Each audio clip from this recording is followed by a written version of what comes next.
Terbaru, mahasiswa UNS meninggal saat diksar Menwa UNS 2021. Kejadian tersebut terjadi pada bulan Oktober. Menwa UNS pun dibekukan. Ternyata kejadian tersebut bukanlah pertama kali.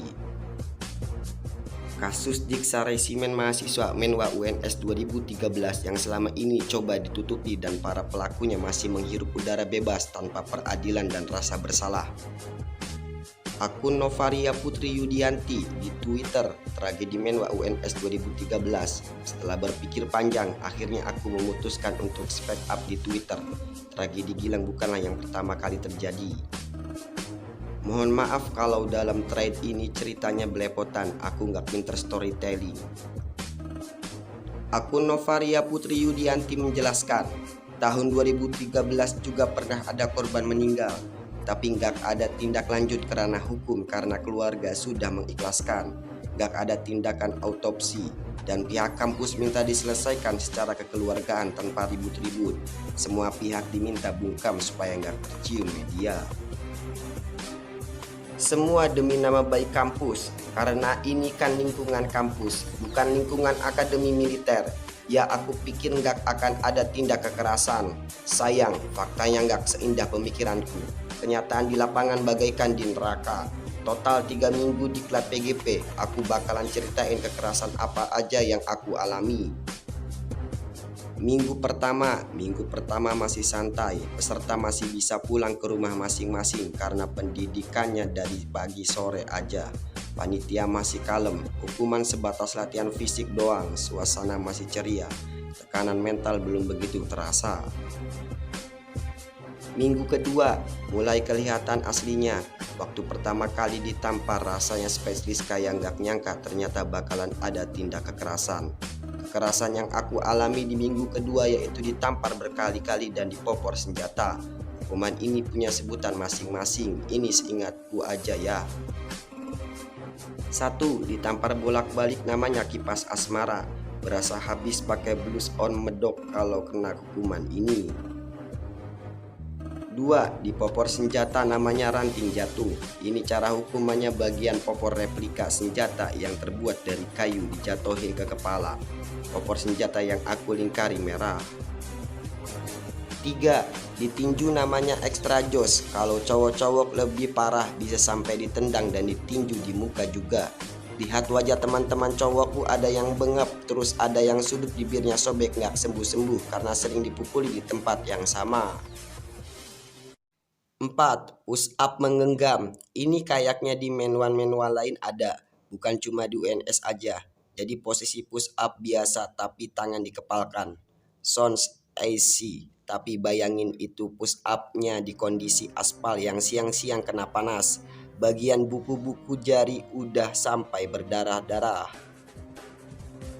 Seniornya masih bisa bercanda kalau diklat belum dapat cincin bekas luka di buku-buku jari, maka diklatnya perlu diulangin. Anjir, temanku ada yang sampai tangannya bernanah-nanah karena bolak-balik dipakai push up menggenggam, luka belum kering masih ditambahin lagi.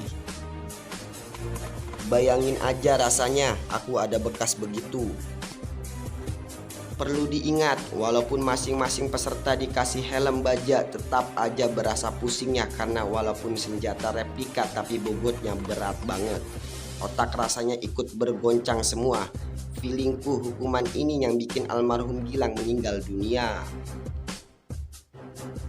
Minggu kedua ini ada satu temanku cewek yang mengundurkan diri karena ada masalah di bagian punggung atau lehernya gitu. Aku lupa. Pokoknya beberapa hari setelah diklat di kampus itu dia baru kena sakitnya. Udah dibawa ke medical center tapi nggak sembuh-sembuh. Untung dia nggak maksa lanjut. Jam 3 atau 4 subuh sampai di Bon Binjuruk.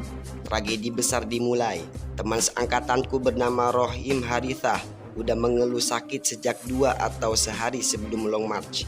Keluhannya muntah-muntah, ada diare akut. Udah diobatin panitia tapi nggak sembuh-sembuh. Waktu long march dia kadang ikut jalan, kadang ikut ambulan. Sampai di Bon Binjuruk aku masih ingat banget dia udah ikut di barisan. Wajahnya pucat tapi masih bisa tersenyum tipis ketika disemangati peserta lain. Lanjut jalan ke arah kampus lewat jalan di sebelah curug. Ada jalan sedikit menanjak. Di situ aku lihat depan mata kepalaku sendiri Rohim ambruk gak sadarkan diri. Semua panik, panitia apalagi. Ambulan udah balik dan gak ngikutin rombongan lagi karena dirasa udah deket kampus. Kesalahan fatal di saat-saat terakhir. Andai waktu itu ambulan masih ada, mungkin nyawa Rohim masih bisa selamat. Akhirnya Rohim dibawa naik motor ke rumah sakit boncengan bertiga sama panitia. Dia masih nggak sadarkan diri. Yang lain lanjut jalan sampai Mako. Pada saat itu peserta khawatir dengan kondisi Rohim. Kita cuma bisa berdoa semoga Rohim nggak kenapa-kenapa. Kita nggak nyangka kalau barisan di Juruk jadi barisan formasi lengkap terakhir kita. Sampai di Mako bener-bener pengen nangis sujud karena akhirnya sampai juga. Waktu buka sepatu, astaga, kaki lecet-lecet dan banyak gelembung-gelembung isi air. Di situ udah nggak kuat jalan. Kalau mau gerak benar-benar harus merangkak karena saking kaki nggak kuat buat nopang badan. Sekitar jam 9 atau 10, peserta baru dikasih tahu kalau ternyata Rohim meninggal. Tangis kesedihan langsung pecah. Kita nggak nyangka banget temen yang selama 3 minggu susah senang bareng-bareng harus berakhir seperti itu. Rohim udah berjuang keras, udah benar-benar hampir sampai garis akhir. Tapi ternyata Allah lebih sayang Rohim. Rohim, selamat jalan. Semoga kamu tenang di sana. In memoriam Rohim Harithah. Itu kita benar-benar diwanti-wanti untuk diam. Nggak boleh cerita ke siapapun tentang semua yang terjadi selama diklat. Kalau ada yang tanya tentang desas-desus Rohim, disuruh diam. Pada saat itu sebagai junior cuma bisa pasrah dan manut. Beberapa bulan setelah diklat, aku memutuskan untuk nggak lanjutin. Habis diklat sebenarnya masih ada proses pembaretan dan sederet proses lagi yang udah nggak aku peduliin. Alasan utama nggak mau lanjutin karena udah capek banget tekanan batin, praktikum dan laporan yang menumpuk. Bersyukur sekali nggak lanjutin karena nggak mau juga tanganku ternodai oleh darah-darah adik tingkat.